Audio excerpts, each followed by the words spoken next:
Hi everyone, my name is Aarti. My YouTube channel name is Physics with Aarti. In this channel I teach you physics which is related to class 9, 10, 11, 12, BSc and MSc. Again जिसने पहले से मेरे channel में physics से related video देखी है उसे पता है कि मेरी क्लास 12 का चैप्टर इलेक्ट्रोमैग्नेटिक इंडक्शन चल रहा है, जिसमें से मैंने आपसे कहा था कि मैं टॉपिक नेक्स्ट वीडियो में पढ़ाऊंगी. So without any wasting of time let's begin start. Mutual induction. What is the mutual induction? It is the phenomena, ये phenomena होता है of production of induced EMF का. EMF का induce जो होता है उसे production करने का in one coil, एक coil में, due to the change of current, जबकि current change होती है in the neighboring coil में. और यही सबसे अच्छी की बात है और इसी रीज़न से इसे म्यूचुअल इंडक्टेंस इंडक्शन कहते हैं ड्यू टू नेबरिंग कॉइल की वजह से. एज शोन इन फिगर, जो आपको फिगर में दिखाऊंगी, consider two coil P and S place close to each other. दो कॉइल हैं एक दूसरे के पास रखी गई हैं और जो the coil P is connected in series to R, और जो कॉइल पी है वो कनेक्टेड है इन सीरीज टू ए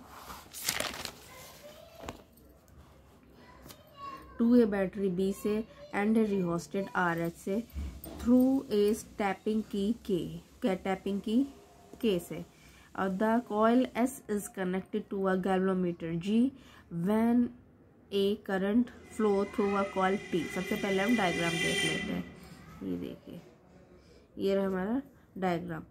ये रहा प्राइमरी, पी से प्राइमरी, एस से सेकेंडरी. प्राइमरी कॉइल जुड़ी हुई है बैटरी से, रिहोस्टेट आर एस से, टैपिंग की के से. सेकेंडरी कॉइल जुड़ी हुई है गैल्वेनोमीटर से, जी से. ठीक, ये रहा पूरा डायग्राम. फिर इसमें क्या लिखा है कि when a current flows through a coil P, जब एक करंट फ्लो होती है थ्रू अ कॉइल पी में, ठीक, ये डी हमारी पी, ये प्रोड्यूस करती है ए मैग्नेटिक फील्ड, एक मैग्नेटिक फील्ड प्रोड्यूस करती है which produce a magnetic flux, जो कि मैग्नेटिक फ्लक्स प्रोड्यूस करता है थ्रू कॉइल एस में, क्योंकि एक दूसरे से कैसे कनेक्टेड है, देखिए पी और एस. और if the current in the coil P is valid, यदि करंट कॉइल पी में वैलिड हो रही है तो जो मैग्नेटिक फ्लक्स लिंक है विद द कॉइल एस से तो वो भी चेंज होगा, विच इंड्यूस एन ईएमएफ, जो कि ईएमएफ इलेक्ट्रोमोटिव फोर्स को इंड्यूस करेगा एंड हैंस से करंट इन इट, और उसमें करंट फ्लो होगी as it seen from the deflection in the galvanometer, जो कि हमें कैसे पता चलेगा कि गैल्वेनोमीटर में डिफ्लेक्शन होगा, क्योंकि एस किससे जुड़ा हुआ है, हमारा गैल्वेनोमीटर से, एस गैल्वेनोमीटर से. ठीक, the coil P is called the primary coil, जो कि मैंने आपको बताया था, and the coil S is called the secondary coil. P को प्राइमरी कहेंगे, एस को सेकेंडरी कॉइल कहेंगे, because it is the former which cause an induce EMF in the latter, जो कि मैंने आपको बताया था. What is the coefficient of mutual induction? Coefficient of mutual induction क्या होता है? एट एनी इंस्टेंट जो मैग्नेटिक फ्लक्स होता है, मैग्नेटिक फ्लक्स जो होता है linked with the secondary coil, जो कि सेकेंडरी कॉइल से लिंक्ड होता है, जैसे हमने साइज से रिप्रेजेंट किया है, वो किसके प्रोपोर्शनल टू होता है? Current in the primary coil, जो करंट कनेक्टेड होती है प्राइमरी कॉइल में. Size proportional to I.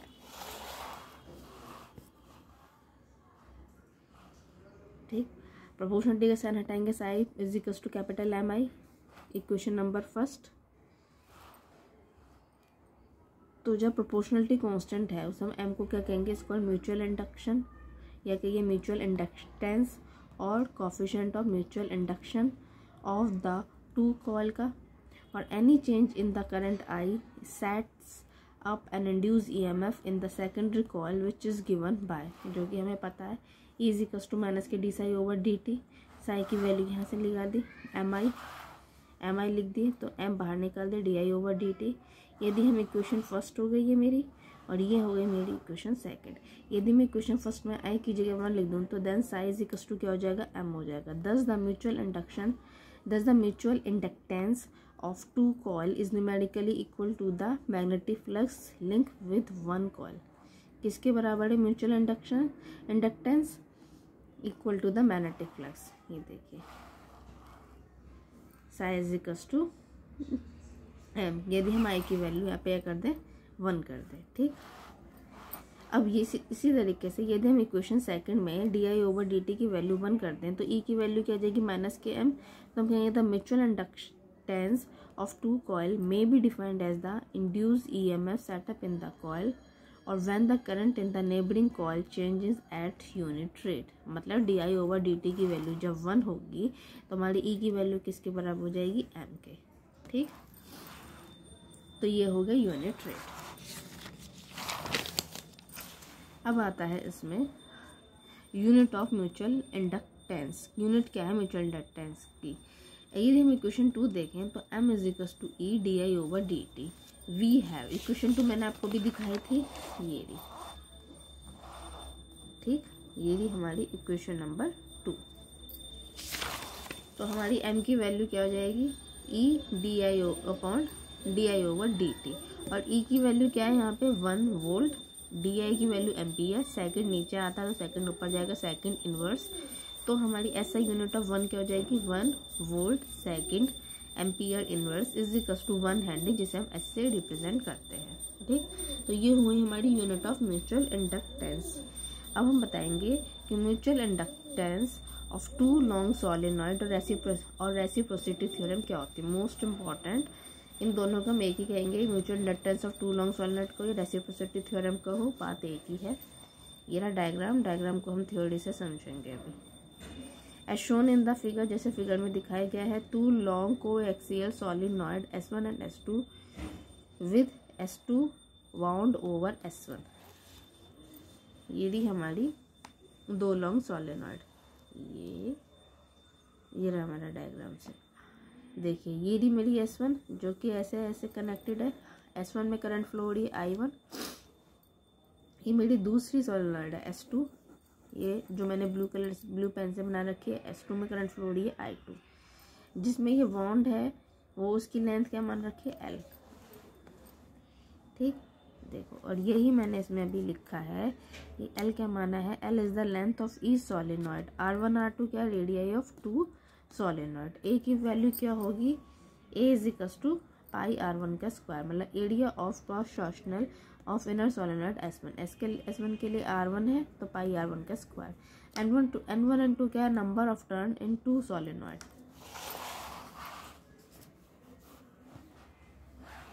ठीक, और यदि हम माने कि first we pass a time varying current की time varying current I2 flow हो रही है थ्रू S2 से, तो जो मैग्नेटिक फील्ड हो रहा है, सेटअप हो रहा है इनसाइड S2 पर ड्यू टू I2 के कारण, तो वो क्या हो जाता है, B का फॉर्मूला क्या होता है, म्यू नॉट I, तो 2 के लिए 2 V2 is equal to mu naught N2 I2।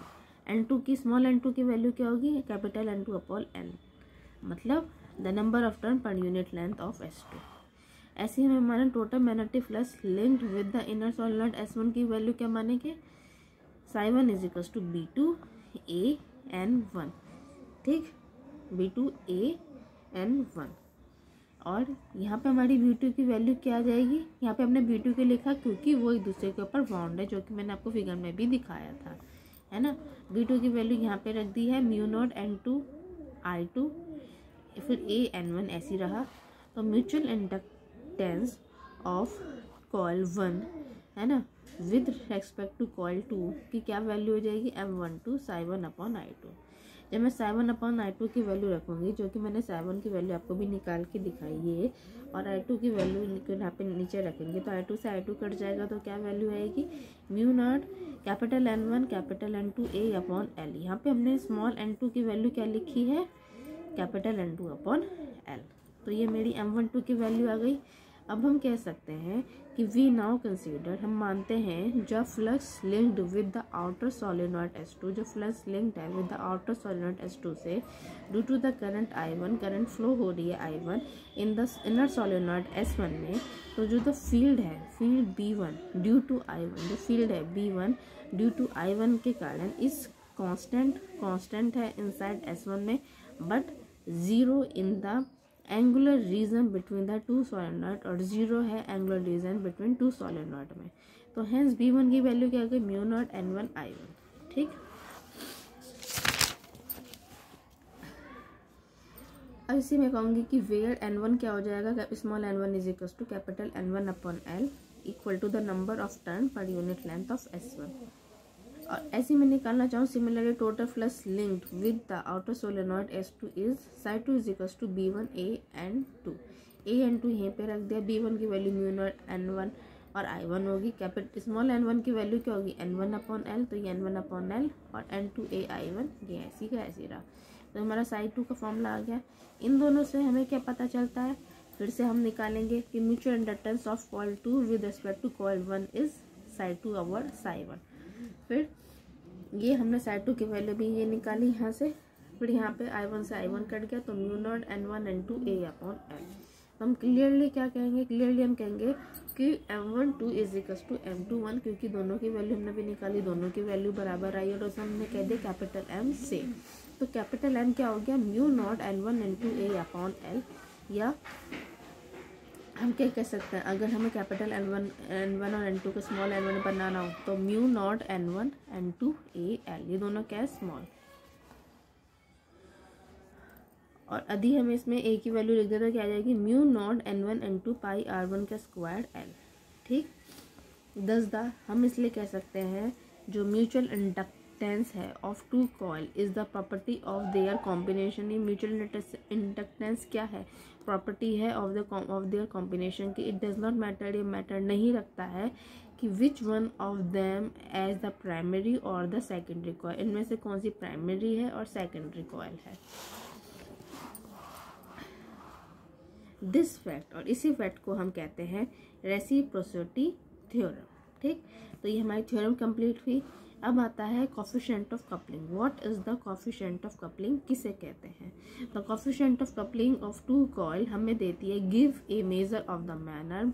एक मेजर करते हैं हम किसका, in which the two coil couple together, जिसमें दो कॉइल एक दूसरे से कपल होती हैं। ठीक, if L1 L2 are the self inductance of two coil, यदि L1 L2 सेल्फ इंडक्टेंस हैं टू कॉइल के और M उसका म्यूचुअल इंडक्टेंस है, तो then their coefficient of coupling की वैल्यू क्या आ जाएगी, K is equals to M upon under root L1 और L2। The value of K किसके लाई करती है, बिटवीन 0 and 1 के।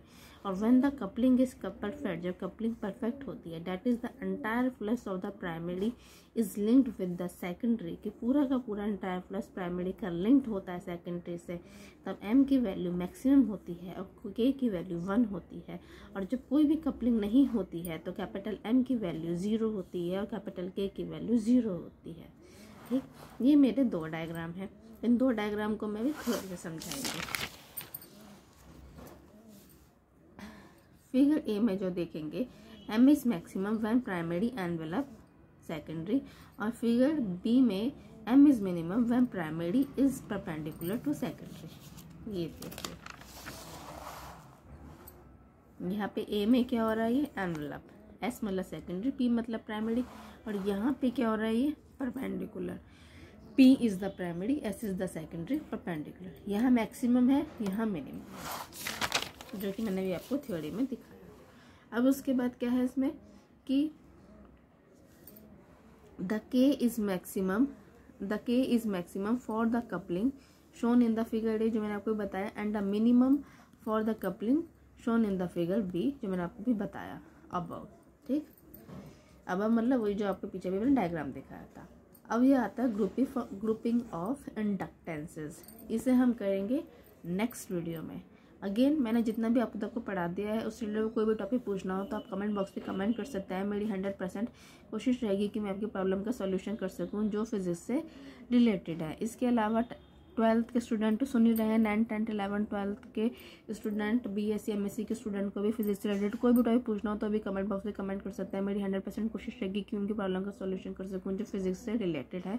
Again please subscribe my YouTube channel which name is physics with Aarti, क्योंकि यदि आप मेरे चैनल को सब्सक्राइब करेंगे तो मुझे मोटिवेशन मिलेगा और तभी मैं ऐसी ही अपने नोट्स आपको प्रोवाइड कराती रहूँगी, because notes are most important. आप किसी भी चीज़ को कितना भी समझ लीजिए, लास्ट पेपर में आपको नोट्स लिखने होते हैं जिसके बेस पर आपकी एग्जाम में डिवीजन बनती है। So for examination purpose notes are most important. So please subscribe my YouTube channel which name is physics with Aarti, and also share with the friend ताकि उनको भी आपकी तरह नोट्स प्रोवाइड हो सके।